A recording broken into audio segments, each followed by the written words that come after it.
Hello people, this is Mark from Courage Change Works. I hope you are well. I'm making a little video on anxiety. Now, a little disclaimer, I'm not a psychologist, I'm not a psychiatrist, I'm not a GP, I'm none of those. I'm just someone who is talking from experience with the intent to give a little bit of information out there for you to have some kind of indicators of the particular issues that I'm talking about, so just to give you a pointer, and hopefully that will give you enough to get you moving from where you are to where you could be. So, anxiety. Let's look at some of the physiological symptoms that you can experience when you are anxious or when you are experiencing anxiety. So here we go. I've already said it's an emotion that is being driven by fear in the introduction, a video that I made previously. So what I found in my life in terms of anxiety is simply this. I used to get a kind of a churning, knot tying experience in my gut, in my stomach, that at times was quite painful. And it is as if anxiety have got these hands and these grips that kind of grips your stomach and just turns it around, and it feels, for me at least, it felt like someone was tying knots using my stomach as the material to tie the knot with. That was one way of me experiencing anxiety. Another way to describe how it felt was, it felt like there was this machine in my stomach that was trying to churn up some kind of cottage cheese. This whirling sound, just bobbling over and over and over, causing me some kind of distress based on anxiety. That's the kind of what you get in your solar plexus and your stomach area. Pay attention to that. If you do get these things, you know, those two symptoms that I've just described, chances are you are experiencing or in the process of experiencing anxiety. Something else that I found in my little rendezvous, if I can, dealing with anxiety was simply, I started to forget things. I would speak about something and all of a sudden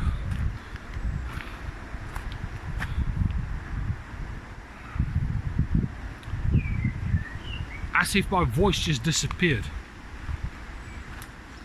as if my train of thought completely derailed. So that was something else I experienced. Is I would talk and gone.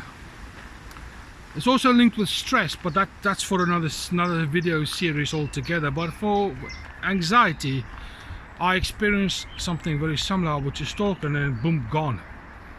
And trying to have a conversation with people is very difficult, especially for the other person, because they are trying to listen to what you're saying, and then all of a sudden you're talking about something completely different, and they look at you all funny, but in your mind you're doing okay.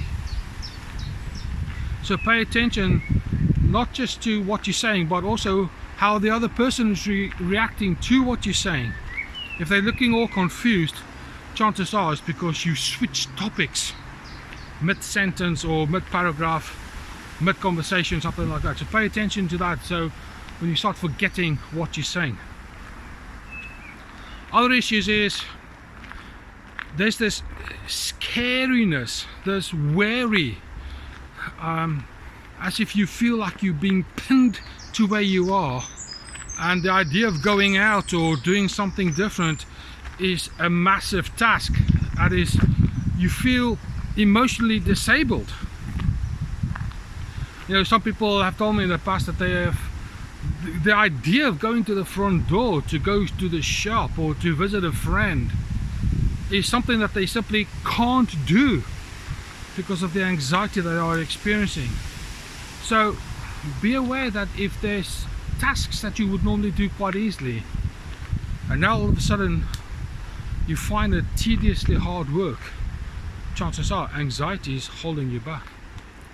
So pay attention to these routine run-of-the-mill activities that have slowed down or completely stopped as a result of what you are thinking about and how you're feeling about what you're thinking about. Something else that is a very, very common indicator physiologically is lack of sleep, insomnia.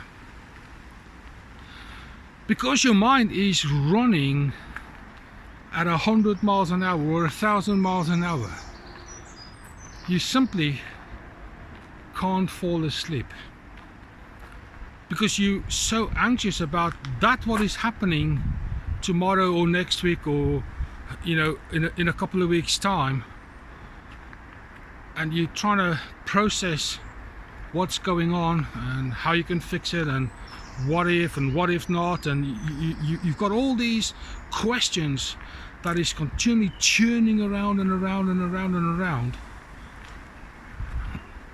and sleeping seems to become less important.